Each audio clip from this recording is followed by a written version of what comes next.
Roll the tape for this, our main event of the evening. We introduce the champion, Chris, the West Side Strangler Brennan. Let's get it on!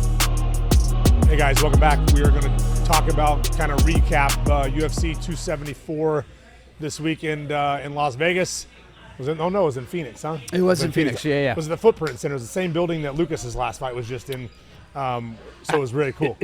What do you think of the place? Is it a cool setup for fights? It's a great setup, and it's in a really cool part of Phoenix where there's it's at the, almost like if you were in, not that you've ever been to Huntington Beach, California, but where Main Street runs into the pier. Okay. That's kind of where the arena sits, and there's like 3 streets of shops and restaurants and everything that just lead into flows it. right down and to the there's arena. really nothing after it, so it's kind of it's really cool. It's right on the corner, and it's got a lot of restaurants, shops, bars, and things like that for people to do. And our hotel was walking distance. That's awesome. And after being at Mohegan Sun for the last year and a half, and we couldn't leave. Yeah. It was really nice to get outside. We walked, back and forth to the arena a lot of times. We walked to places to get groceries and stuff like that, but it was just nice to be outside. That's awesome. So I think I texted you this over the weekend. As excited as I was for UFC 274, I felt like this was almost like a cursed event. Everything, it just seems like everything went sideways just from the get-go. It definitely started to fall apart for him. The day before the event even happened. Yep. And then it kind of, it picked back up. There was great fights, Yep. There was super, super boring fights. And then there was a no fight. And that's what we'll talk about first, right?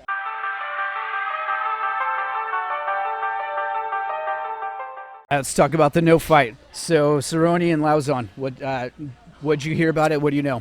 Cerrone got food poisoning. I don't know what he ate the night of weigh-ins. So after weighing in, he went and ate some food and I guess got some bad something and ended up getting food poisoning, getting sick. And so I was going to talk about Rory for a second, his professionalism, and this kind of leads back to that after watching him fight this weekend and loop training with him. When we were in his room the night before the Robbie Lawler fight, we were leaving, and a custom chef was bringing him his food coming down the hall. Okay. And I said, where are you going with that? And he goes to Rory McDonald's room, and I said, oh, can I see it? Just being funny. He goes, absolutely not. Because you don't want anyone messing with your food, right? Sure. You don't want anything. You don't want to be liable for one. But, absolutely. I'm sure it was instructions by Rory. Nobody. Don't get near it. Exactly. So to go out somewhere random and eat is a little bit risky when you're at that level. And I don't know where he went or what he ate, but it was bad enough for someone like Cowboy Cerrone to have to drop out of the fight. Yeah. And that's not, he's fought 48 times in the UFC. And he said 50 is his number. After the fight was over, he said 50 is his number. He's fighting 2 more times. Yep. Still wants to make the fight with Joe Lauzon. Okay. But it was bad enough for him to have to drop out. So that happened. So this is the first time that I actually put money on fights in 15 years. And I threw $100 on a parlay going one way. Okay. And $100 on a parlay going the other way. And Joe and Cerrone were in both of my parlays because as much as I wanted and thought Joe would win, there was money to be made as well betting on Cerrone. Okay. So on one of my parlays I bet on Cerrone, on the other one I bet on Joe. Well, I kept wondering what was going to happen with that because I refreshed and it stayed on there all the way until the fight after theirs happened, and then it fell off. So I ended up losing $100 on both just because we'll get to the decisions, but the Shogun decision, was, I thought he won the fight. Okay. Is that the next fight to talk about? It is. Yeah.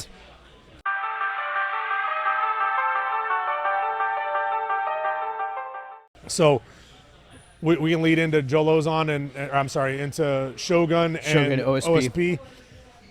So OSP did a good job throwing a teep. He threw a front kick, threw it a lot, threw it a lot of times. But that's really the only thing he threw the entire fight. And did that You said OSP did a good job doing that? Yeah. And that kept Shogun at bay? He kept him long, kept him away, but Shogun was more aggressive. Okay. He walked him down, although getting kicked with those. He kept walking him down. He was throwing nice leg kicks, not as many as I'd like to have seen, but he threw a lot of leg kicks. He threw an overhand right that landed multiple times, a left hook overhand right. I thought he won the fight. I didn't even think it was going to be a split decision, and I believe it was. It was actually a handful of split decisions, but I believe it was actually split? I'm going to confirm right now. Split. Yeah, That's it was a split decision, and I didn't even think it'd be split going toward his direction. I thought it'd be unanimous, but at least someone thought he won, I guess, and the other two didn't, and that's the way it goes. So if you go by strike count, it was 62 to 54. OSP. Yeah, it was literally the front kick. He threw the front kick a lot of times. It didn't do any damage. It made his stomach red. Okay. But it didn't do any damage as far as slowing him down or as far as, he did a good job of keeping him away. Okay. But he did a good job of also not engaging. And we'll talk about this a little more, but 62 total strikes versus 54 total strikes. That's not an exciting fight. No, there was 2 snooze fests on this card, and that was the first one. Yeah. Shogun had been knocked out by him before. Okay. So he knew he had power. Okay. OSP was a little more aggressive, and then Shogun landed a monster right hand, and then he went right back to, nope, not going to get involved in that, and just kept kicking him with that front kick. He's much taller than Shogun. He was able to keep him away with that and not have to deal with his power as well. I thought Shogun looked pretty good, to be honest. For what I thought, what is he, 40, I think, and OSP is 39. I think that's, yeah. And I think I thought he looked pretty darn good for being 40 and going through the fights and wars that he's had in the past. You texted me and you said that you scored it with Shogun winning. Was it 29-28? Was it 32? In your mind, when you looked at scoring it, how did you score it? Yeah, I believe I had it unanimous for him, or 30-27. You would have scored it 30-27. Yeah, only because I didn't think, if anything, OSP might have won, I think, the first round. Okay. With that kick, and then Shogun started, working around. I don't remember what round it was, so don't quote me on that. But I believe I thought he won. I believe I thought he won all 3 rounds. But okay. If anything, 29-28 him, he could have possibly lost a round. But I don't remember much of the rounds being different than the other. Okay. They were all basically kind the of same. blend together. Yeah. So I thought he fought the same fight in all 3 rounds, and I thought he won the fight. There's been a lot of terrible judging recently. Yeah. And there's on this card, probably on the undercard, there was a 29-28 one guy, 30-27 the other. So that means these 2 judges watched 2 rounds completely different than each other. And again, this leads me back to there's got to be some sort of point system. Yes. Because guys' careers are being bet on opinions of guys who typically aren't fighters.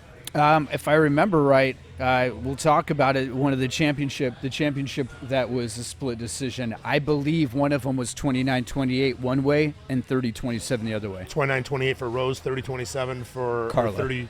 30-27 for Carla. I'm pretty sure that might have been one of them. I'm pretty sure that's how it went. And that fight, I would not want to be a judge for that fight because I'd have hold up 0-0, 0-0, 0-0 for all 3 of those rounds. That was a terrible fight. Before we get there, no, we're not there yet. We got to get one beforehand. We got to get to my favorite fight of the night.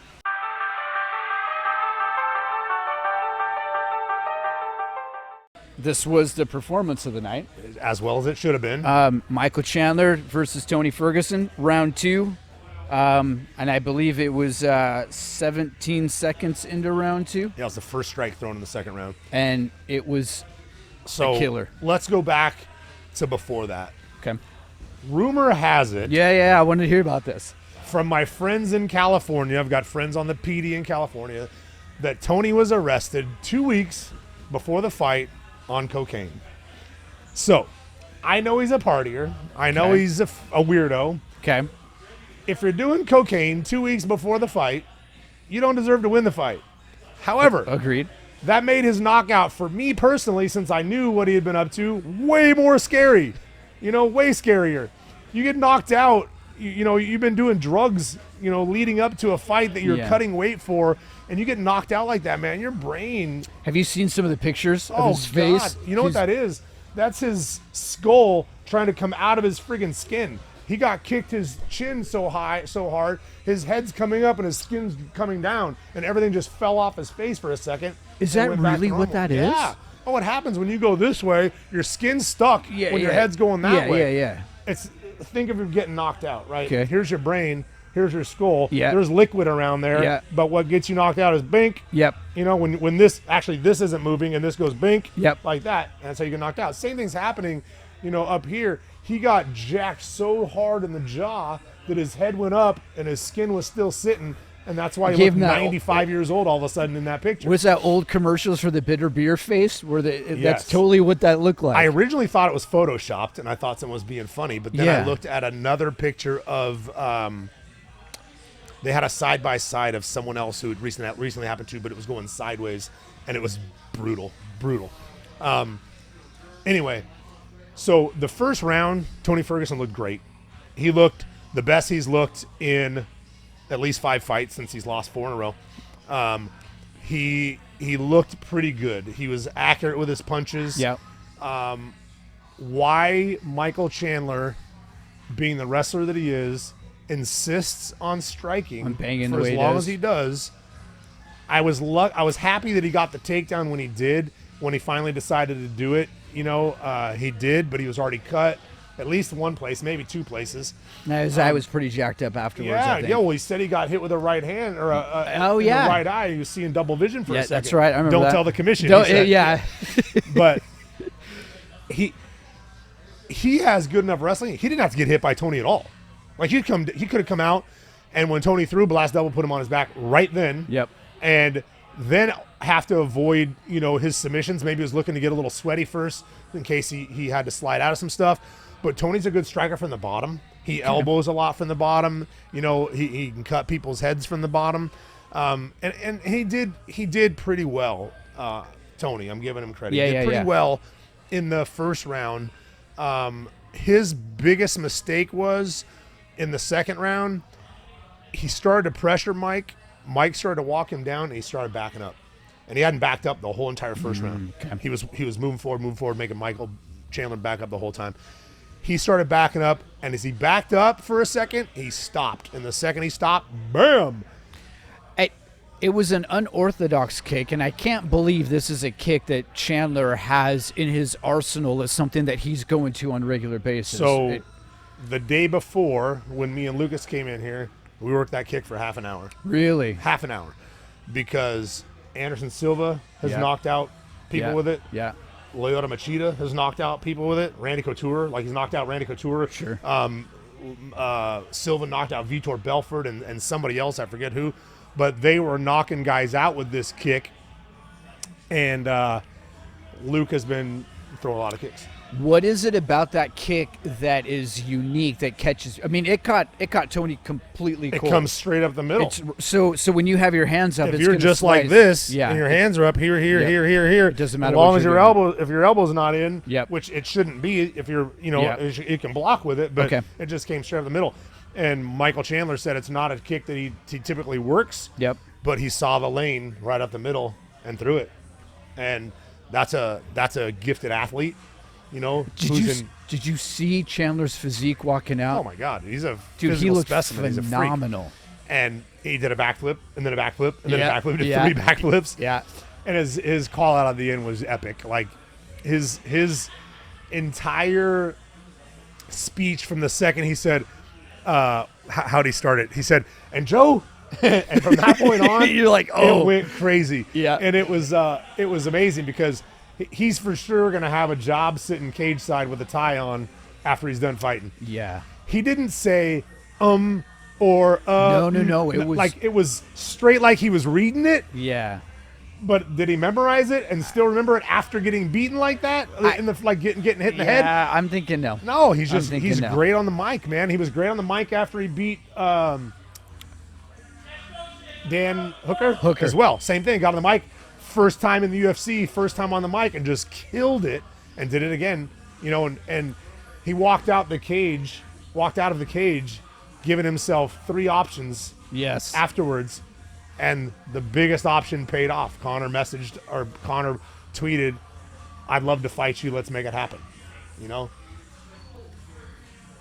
Okay. It doesn't matter where Connor's at. It doesn't matter if he's lost 10. If he's still worth what he's worth, that's retirement money for Michael's kids. Yeah. Oh yeah. So my question then becomes, is Connor big enough, and is that fight important enough that they get to dictate that? Because it's Dana's league, right? But how does that work? Even Connor's haters need to at least acknowledge the fact that he calls the shots. Okay. He picks where he fights, when he fights, and who he fights.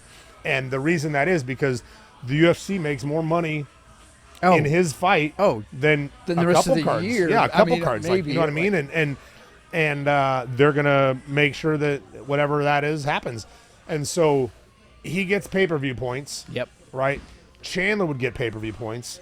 But the difference is from fighting on pick anybody's card as the main event and fighting on his main event, anyone wants to fight on that card that gets pay-per-view points. Yeah. Not just the guy who's fighting Connor. It's everybody else, because that anybody rising tide raises all boats. All the pay-per-views, they break records every time.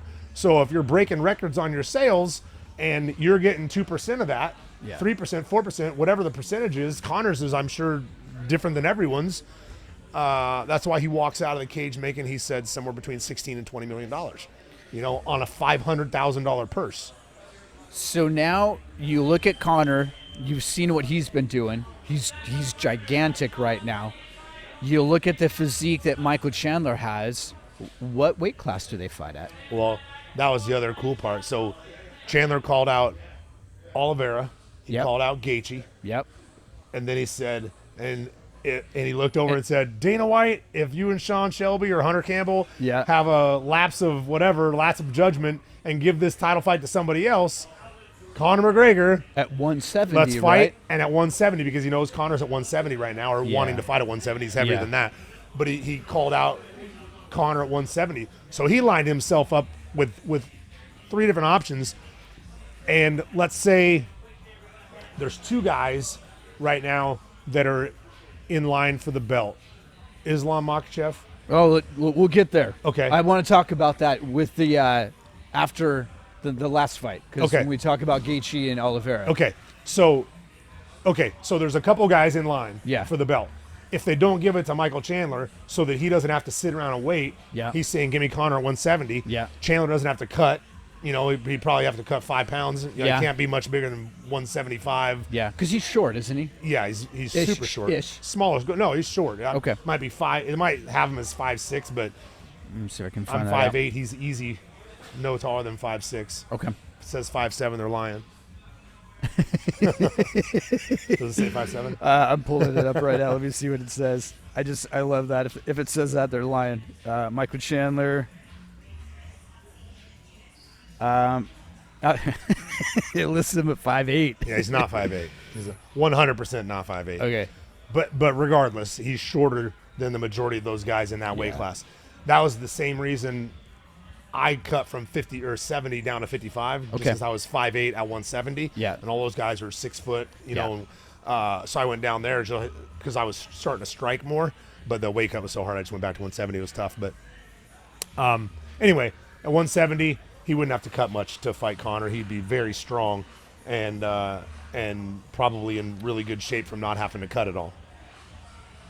And do you think the timing makes sense? He didn't take a lot of damage. He just got out of a fight. Does that timing match up where it looks like Conor might be ready, or? So Dana said Conor's not ready. He's still hurt. He's still coming back, doing his thing, but he's not ready. So I don't know. And what the risk is Chandler goes and fights somebody else, right, and loses and doesn't get that money fight. Yeah. You know what I mean? Yeah. So it puts you in a weird spot. But you basically have had everyone in that division calling out Conor, and even guys at 170. because they want that that money. They want They want the bag. They want the money, and he's looked like crap for the last 4 fights. So outside of Cowboy, he's lost. Yeah, and that was even hard to judge if it was Cowboy or him. It's funny you say that because when I watched that fight, that was the first thing. It was a 40-second fight. It was a couple, those shoulder strikes, and then he got him out with the head kick, and that was it, if I remember right. And I say he looked bad, but to be honest, he actually looked good in his last Poirier fight before he broke his leg. He was losing in that round. He looked great in the first round. So it's hard to say, or maybe he was coming back in that round. I forget, but I remember looking better than I thought he had been looking. Okay. And then bust his leg, but 155, man, that is just the place to be right now. So gnarly. It is so great. It is such a great division. It's so say that and think of the 45-pound division with Max and Volkanovski, and think of the 35-pound division with the weird champion Sterling and and Peter Young. Yeah, Peter Young. That they're deep, and then in Bellator, the same 3 weight classes are three deep weight classes. Yeah, there's a lot of guys from 55 to 35 that are just savages right now, and so it's 55 though in the UFC that's a tough division right now. Where it's at.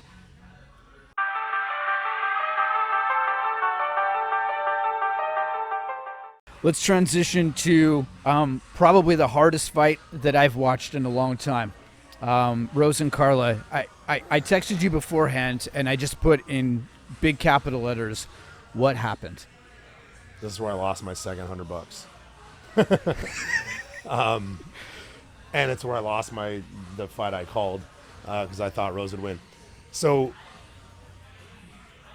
I'm gonna go ahead and shoot myself in the foot here because I said I want to have her and Pat Barry on the podcast at some point. Yeah. Pat Barry and Trevor Whitman lost that fight for her. They heard the entire crowd, and Trevor Whitman is a phenomenal coach. He's the guy that they go to in between rounds as an analyst. Yeah. For tell us what's going on and whatever. Do you hear the boos? Do you hear the boos? That means the plan's working. Like, what plan is that? He said that to her in between rounds.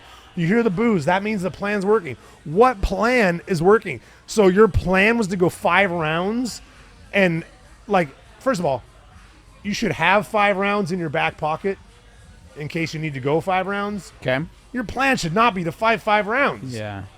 Go out there and try to finish your fight. Yeah, that's right. I believe that Rose is better on the ground. I believe that Rose is better on the feet. Carla is the better wrestler. Now, Carla ended up landing punches because Rose was so afraid of the takedown. I feel like she should have had she got taken down the first round, I think she should have spent the first round trying to submit her. Okay. While they're dry. I think she could have.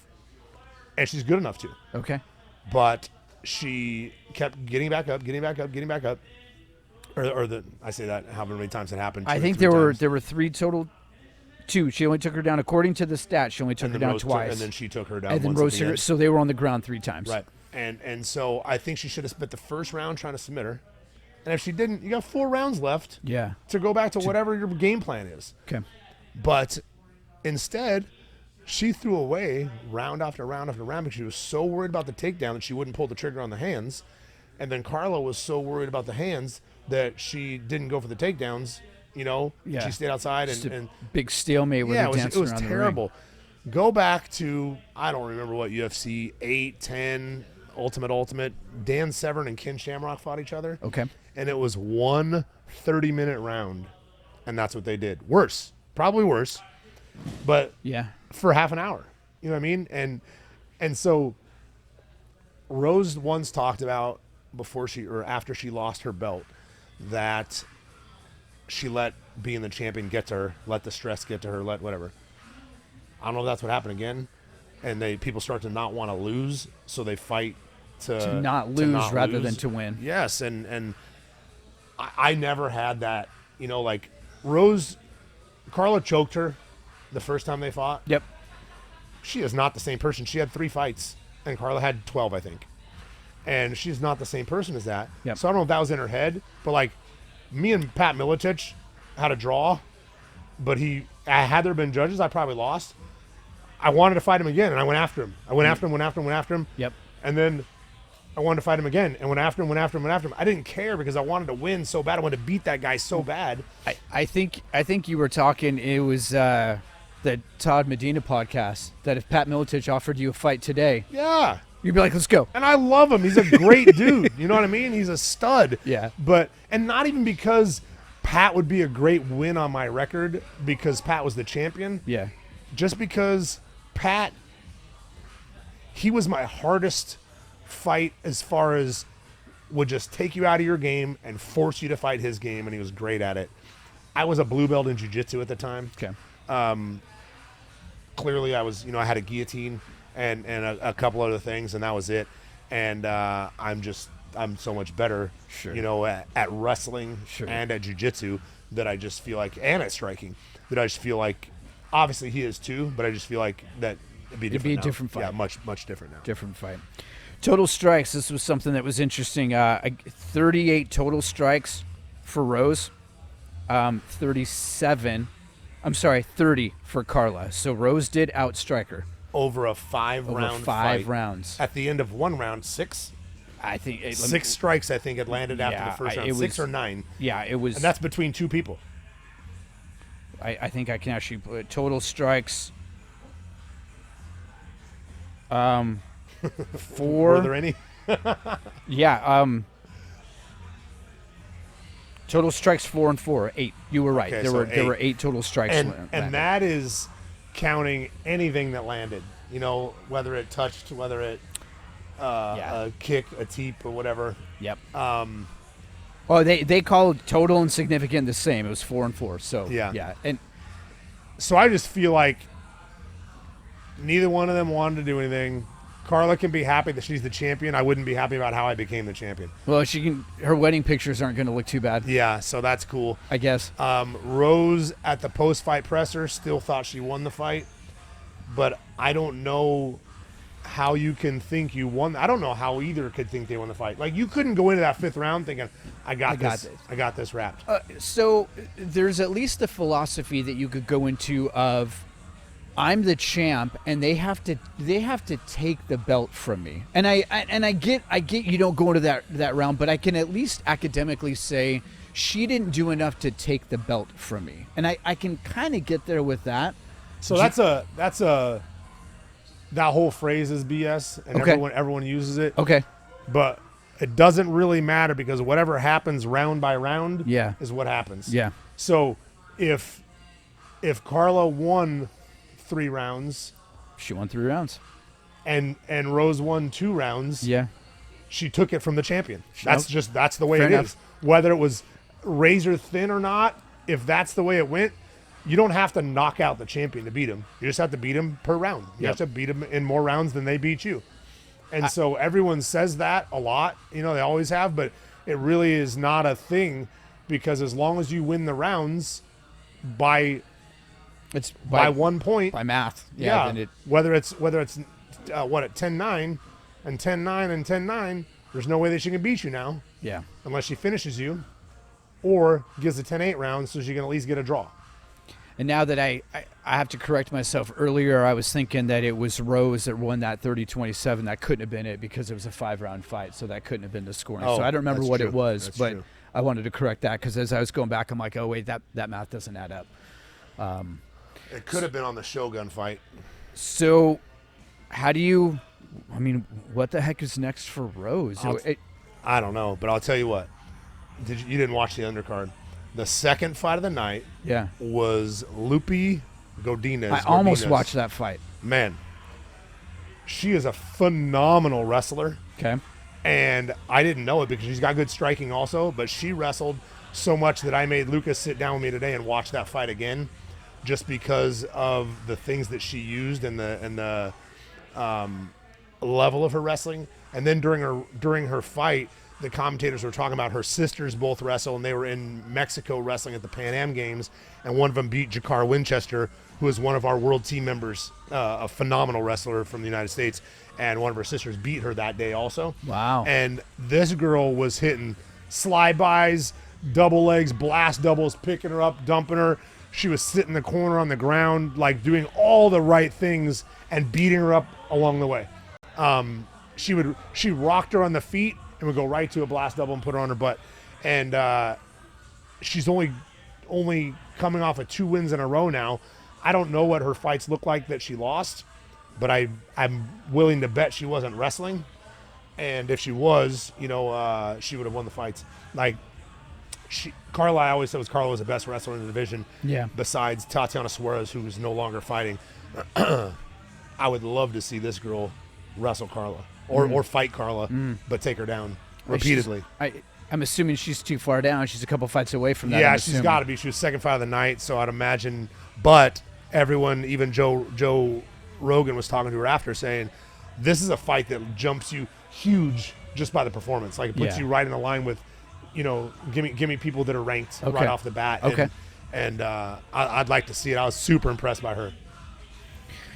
And the girl she fought was a little bit bigger than me. It was a 115 weight class, and she was Loopy's really fit, muscular, in shape. Yeah. This girl was like just jacked. Huge. She looked like a big 25er, and she was a 15. And I mean, her she had, arms, like, man arms. Oh yeah, everything. She was just super jacked. When I looked at it, I was like, God, this is gonna be tough. Handled her. Nothing. No, man handled her. Well, Woman handled her. I was so disappointed for Rose. I hope she bounces back. I hope, and to me, this is almost like one of those lessons. Like, don't go into something afraid, because she just looked afraid. She was not fighting a Rose fight to me. We talked about the people that Trevor Whitman coaches. Yeah. He coaches Kamaru Usman, Yeah. Gaethje, and her. Yeah. Those are his 3 proteges, stars, and they're all great fighters. But like, I don't understand the coaching in between rounds. Yeah. Like, going into the 5th round, Rose, you are losing. You need to try and do something this round. You need to try and knock her out this round. You're down. Wouldn't you even be saying that in the beginning of 4? Well, yeah. I mean, right? I'd have been saying that. I'd have told her after 1, hey, who knows what the judges saw in that round. After 2, I'd have been like, hey, we could be down 2 rounds right now. We've got to win the next 3 rounds. Yeah. Yeah. There was 0 of that. 0 urgency. 0 telling her that she could be down a round. She could be like, it was super strange to me. And I don't know if she's sensitive, and so they couldn't. I don't know, but someone's got to be stern with you at some point and tell you. And I think they're going to go back and look at that, and I'm sure they took plenty of criticism, because that's what everyone was saying as well. But I hope she's able to come back from it, but I also hope she changes or starts believing in herself. Man, she was better than that, and I think she's better on the ground. Is what it is. Is what it is.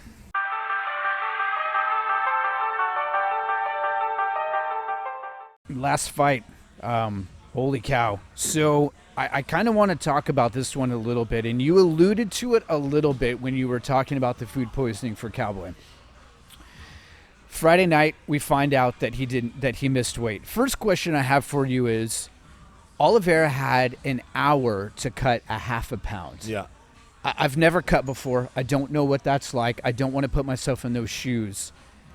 It feels like that would have been enough time to cut a half pound. Am I reaching there? No. It's not even the fact that he didn't cut half a pound. Apparently, he didn't cut an ounce. Yeah, he came out the same. Like, yeah. So the only thing there are 2 things that happened. One, something was fishy with the scale.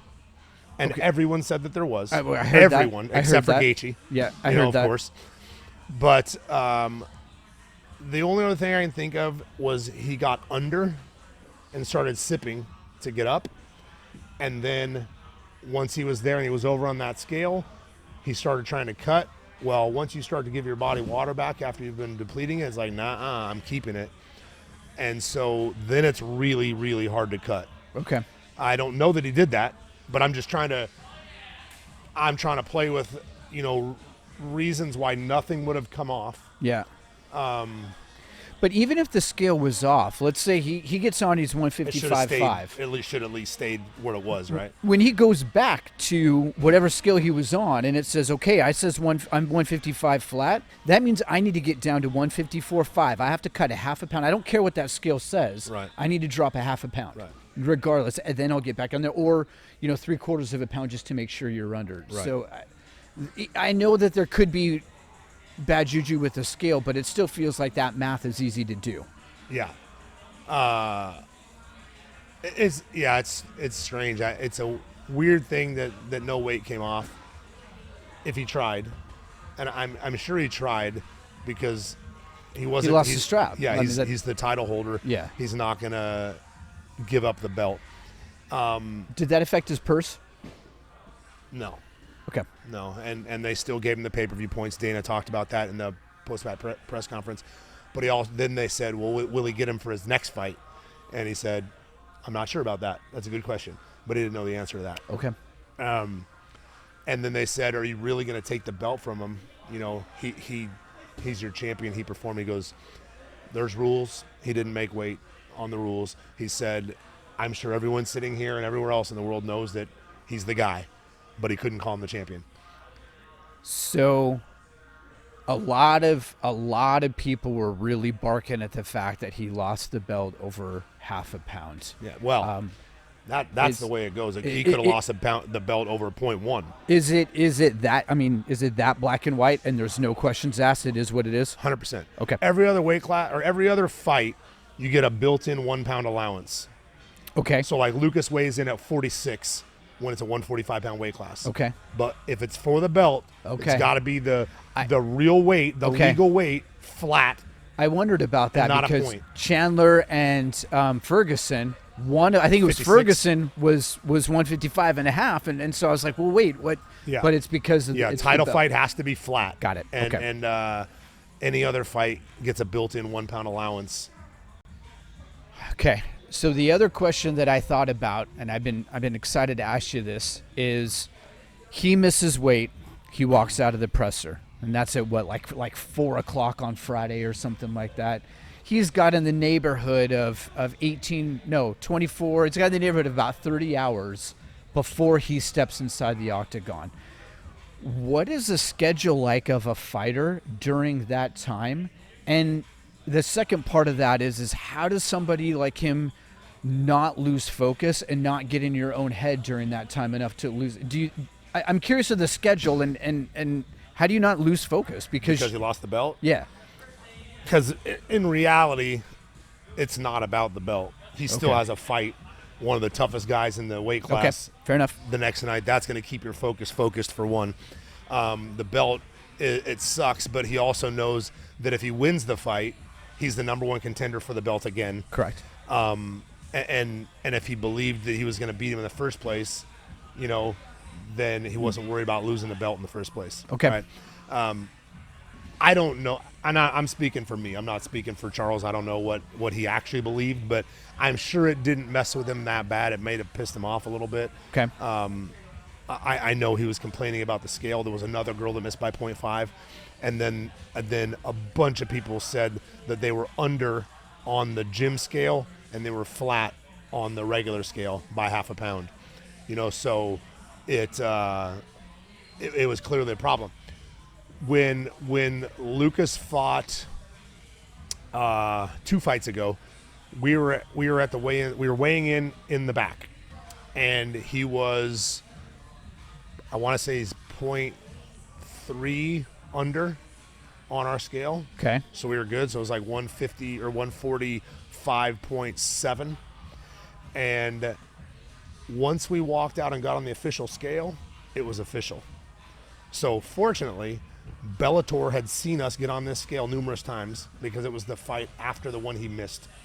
So he made weight the day before, Okay. and then just kind of ate and sipped on stuff for the next 24 hours. So he actually had some food in him and was still kept peeing, so he kept staying on weight. Goes and steps on the official scale, 146.3 or 4. And he says, you know, and they wouldn't let me come over there. And it was unfortunate because, whatever. But he then says, I'm on the other scale. And they say, that's the official weight. And fortunately, so I went over there to complain. And this is the camp that Lucas got sick in. And we went to the hospital. He had rhabdo, went to the hospital. They put IVs in him and he gained 10 pounds. 2 weeks out. Oh my gosh. So I messaged Bellator and I said, hey, we may not make weight. So can you ask if we can have a built-in 5-pound allowance? So they built in a 5-pound allowance. We then, 1 week in to that 2 weeks, he was already down and going to make it. So I messaged him and said, hey, we're good to go. Let's go ahead and take it off. We're good to go. Tell Matt thanks for accepting. Yeah. So building in that allowance, make sure that they don't take 20% from us because the new contracted weight would have been 150. Okay. And so he gets off the scale and he comes to me and he says, hey, you know, whatever. And I put him back on the scale and they see it and they said, doesn't matter, there's a built-in allowance. And I said, no, I asked for it to be taken off. And they said, oh, it's still on there. So I was mad that it didn't get taken off. Yep. I was mad that the weight was over and they wouldn't let him reweigh. Yep. Douglas Lima, I forget which one fights in Bellator, was getting out of the sauna to go get on the scale. He was fighting for the belt. And I said, hey, he goes, what's the deal? And I told him the scale over there is heavier than this scale by, I want to say 0.6. And he said, oh. And I said, well, can I check and they'll let me come back? I said, no. As soon as he stepped on it, they said it was official. They wouldn't let him. So he got back in the sauna and zipped it up and sat back in the sauna for another 20, 30 minutes to make sure he was under. And it's just, I don't understand the reasoning for not being allowed to check the official scale all week. You know, we check on other scales all week, but they're never the same as the official scale. If anything, those scales should be heavier. Yeah. So that you're under when you get on the real scale. Yeah. They don't do it, and I don't know why, but it causes a lot of weight problems. And so, do I think it messes with them? I don't think so. What's that 24 hours look like between the fight? What's a fighter do there? Sorry. No, that's okay. No, it was good stuff though. So for us, we will go eat breakfast. You know, usually get some pancakes. Okay. Get some carbs in his body. Start hydrating right away. And then from that point, we'll let that food settle because he's most likely going to feel bloated and sick for about an hour. We will do a small workout. We'll go to the gym, and once he starts to feel better, you know, after eating, you know, and feeling better, a few hours. Well, actually, so after the official weigh-in, that's usually at 8 a.m. for us. I think for the UFC it's 9 a.m. 8 a.m. day of? Yeah, no, day of the weigh-in, the official weigh-in. Got it. Is at 8 a.m., 9 a.m. I think for the UFC. Oh. 2 hours, maybe 3 hours later is the weigh-in that you see, where they get on the scale. Sometimes they don't even take their pants off. Oh yeah, that's the mock ceremonial weigh-in. Right. Yeah. That's a couple hours later. We're usually 16 pounds heavier by that point. That's nuts. So that's by eating and everything. We don't work out before that. We get all, you know, everything's situated. Then when that's over, we'll go work out. Okay. And hit mitts, grapple, do some stuff, you know, get a workout in, get a sweat going. See if you can get him sweating because he's been dehydrated for the last 24 hours. Okay. Then we will rest, eat, watch a movie. You know, we'll hang out, watch a movie. And then for us, we eat spaghetti meatballs the night before every fight. Since his amateur days, we've spaghetti meatballs. That's awesome. We find a place, you know, to have them. And now that we're going back to Mohegan Sun on the next one, there's a great restaurant inside that serves great spaghetti meatballs.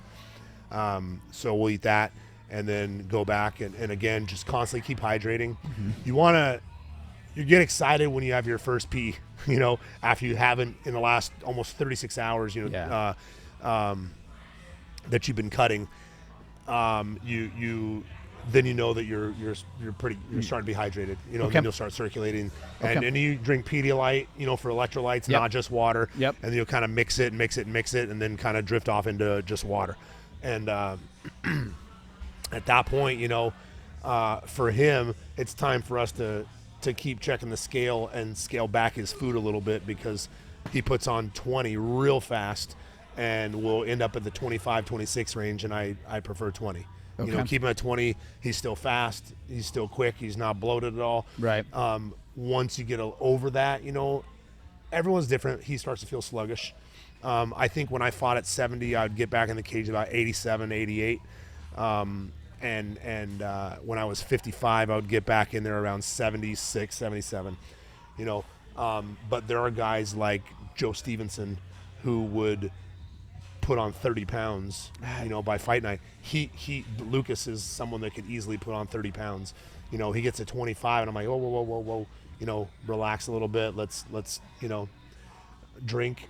So you're right. recycling that, but right. get rid of the food for a little bit. And so for those guys, I'm not sure what everyone else does. We keep him.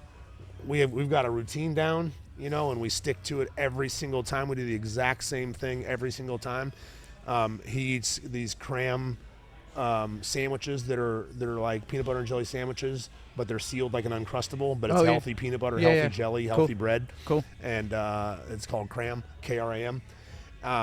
We eat those, randomly. He'll eat a couple protein bars and just start to, Is it a drain? Is that day a drag, the day of the fight, or does it go by pretty quick? The day of the fight? Day of the fight. So we're now we're on the next day. This is after spaghetti and meatballs. Day of the fight, wake up, also try and get pancakes.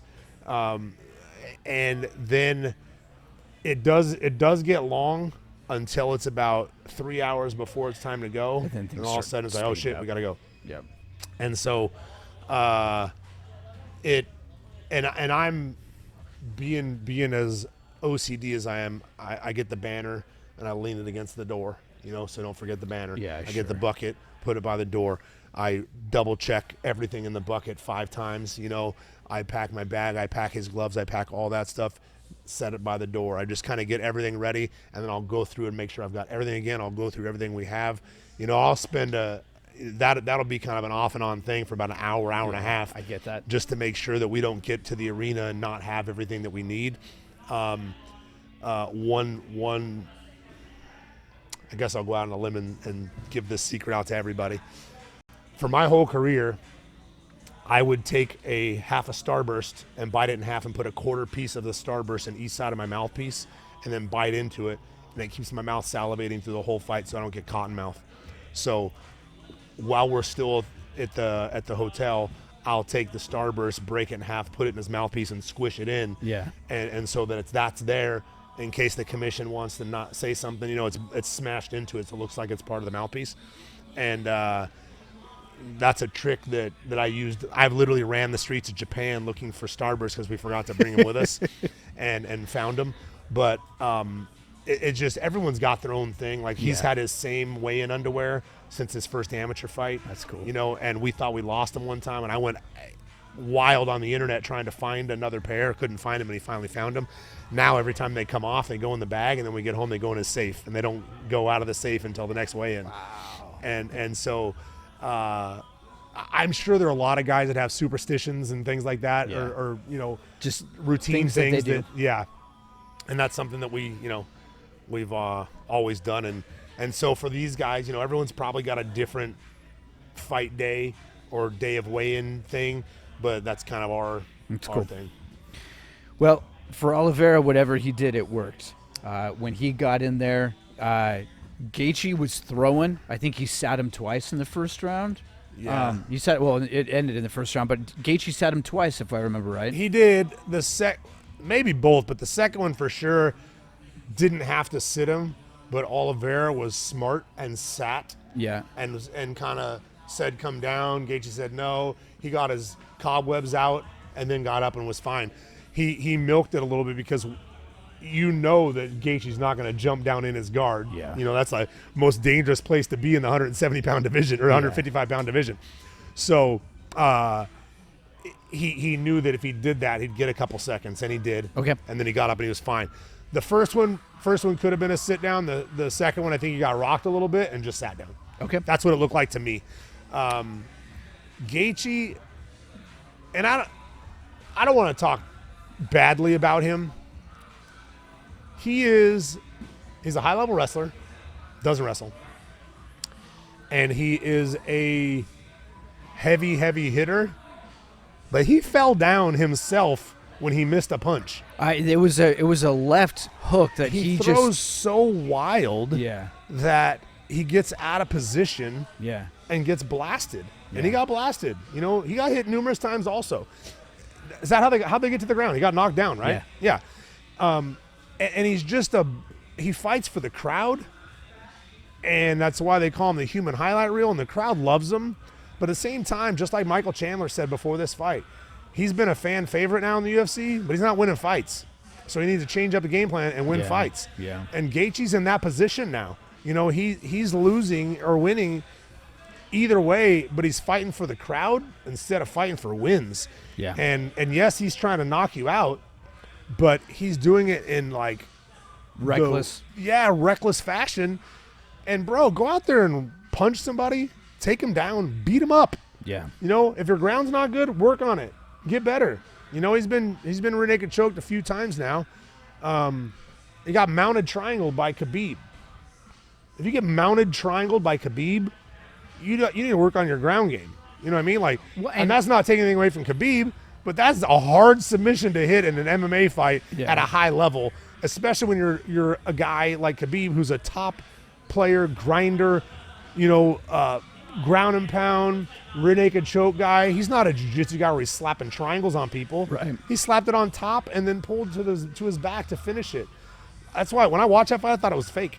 I literally sat there and I was like, is that even real? Like, first of all, that looked like any one of my blue belt students could have done that to Gaethje. Right. And is Khabib really going to fall to his back to finish that? It's just not his style. So it was really weird. I watched it. I was like, I had to rewatch it a few times. But yeah, he needs to work on his ground game.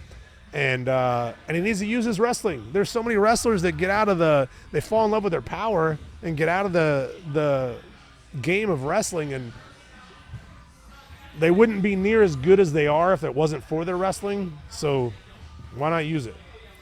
I think they had almost as many strikes in their single round as the last fight did all 5 rounds. It was pretty close. I'm sure it was. And they landed. Did Oliveira's hands surprise you, or do people just I mean, I shouldn't say overlook that. He's got great hands, but when you think of Oliveira, the first thing people say is his ground game, right?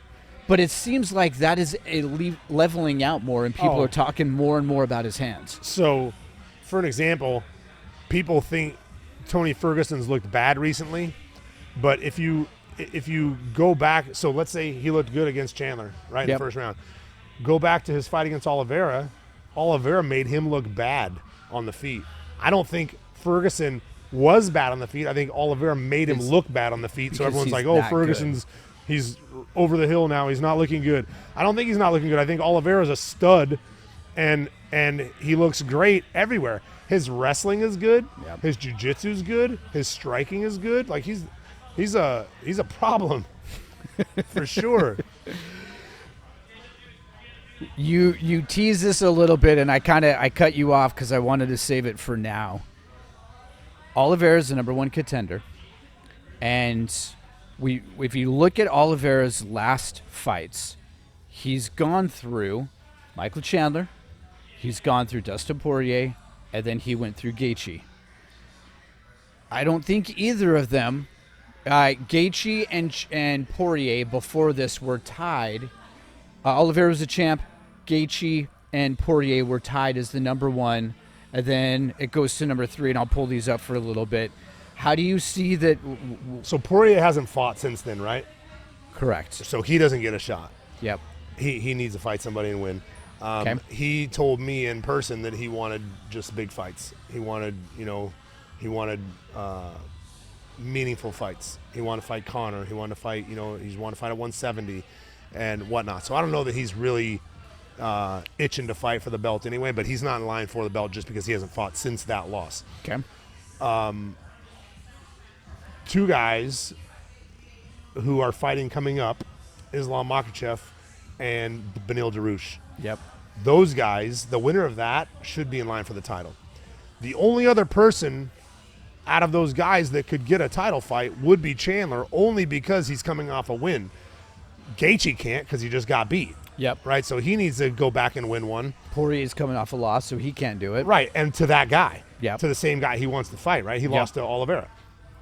So there's such a small group of elite dudes at the top of that weight right there that, like, who's outside of the top? Well, I was just looking. So you already talked about Makhachev and Dariush at 3 and 4 respectively. 5 is Chandler. Number 6 is RDA.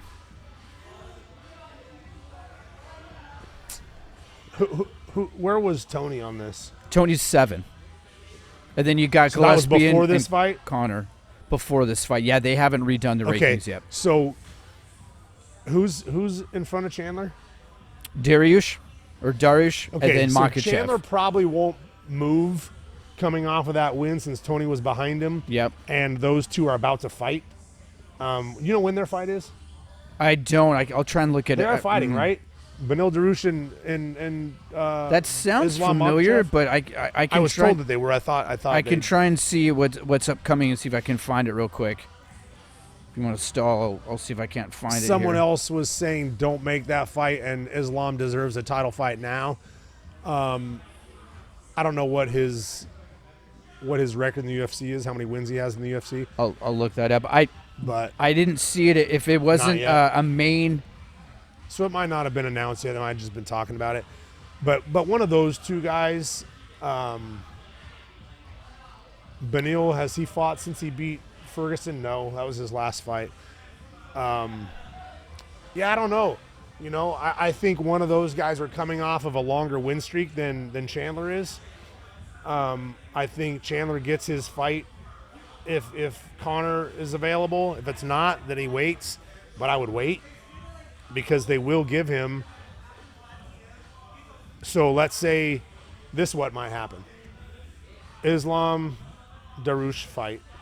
The winner gets Oliveira, and the loser might get Michael Chandler. The loser might get Michael Chandler, maybe. Because And then the winner of Chandler and the loser will goes get back that up shot, for the next shot at it. And I don't know that happens. You know, it depends what happens with Gaethje or Poirier in the meantime when those fights are taking place. Yeah. But those are fights that they could all fight each other a million times, and they're going to be great fights. Where do you see Dos Anjos in this at all? Yeah, do you see him at play? He's had the belt already, right? Like, he's been there. I don't know who he fought last or who. It's been a while since he's fought, I thought, but let me see if I can find that up as well. I don't think it was actually been that long. He fought. Let me see if I can look it up really quick here.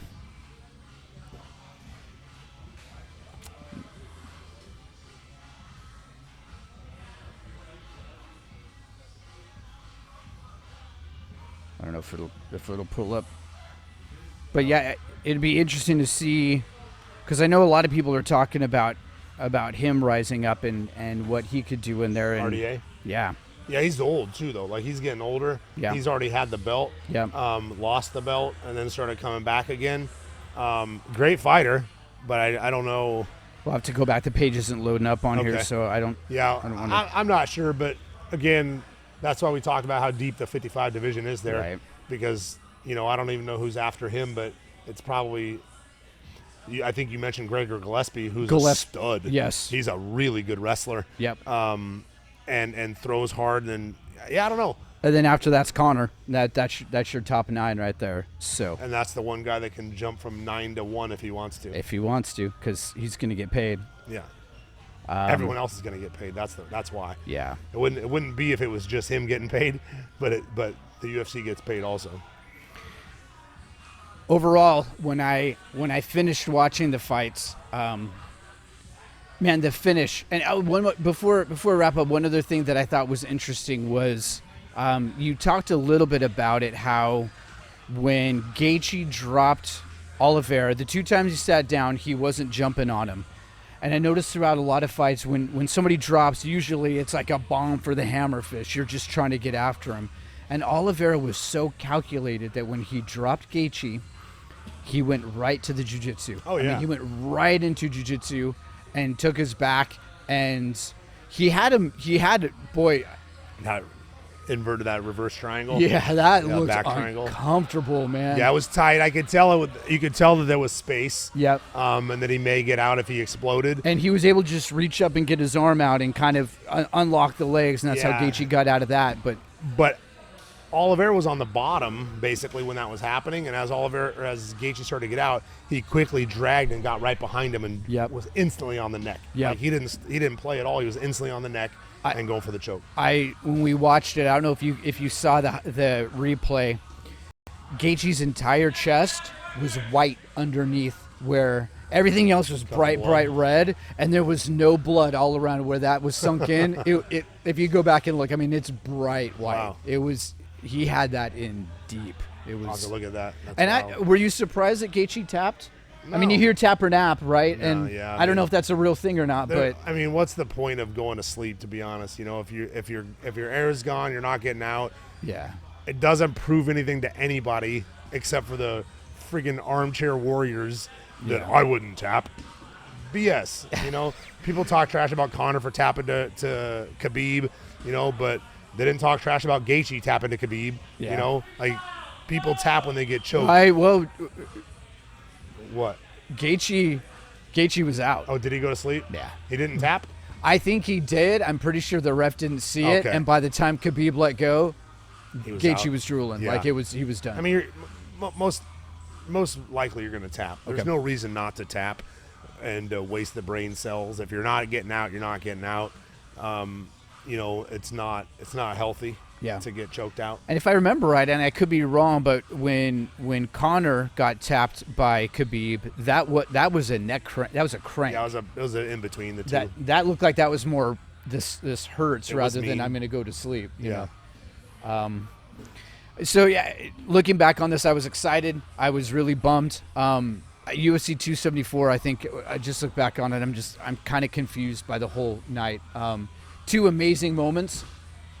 Yeah. And then the rest was really just kind of a Lackluster. letdown. Lackluster, yeah. Two terrible fights, two great fights, and then one fight that didn't But happen. it didn't happen. So And that's a bummer. You know what happens to fight cards, and that's the matchmaker's nightmare. Yeah. And there's nothing that the UFC can do about it. is what it is. None of the things that happened was their fault. I mean, we talked about being one of the most exciting cards maybe in a couple years. Yeah. And now looking back in the rearview mirror, There was a couple fights that were most exciting in a couple years, but not fight card. yeah. Yep. Yeah. So, all right, anything else for you, sir? No, I would like to ask anybody to stop rock starring me and come on this podcast. I've had my friends, my friends that I've known forever, stand me up on this thing. Yep. And it's disappointing because I've been on a million podcasts and I would never be too big of a star to be on someone's podcast. So I'm waiting for the one person to not do that to me and come on the show so we can start getting people regularly, to be on. But it's not that much of a hassle.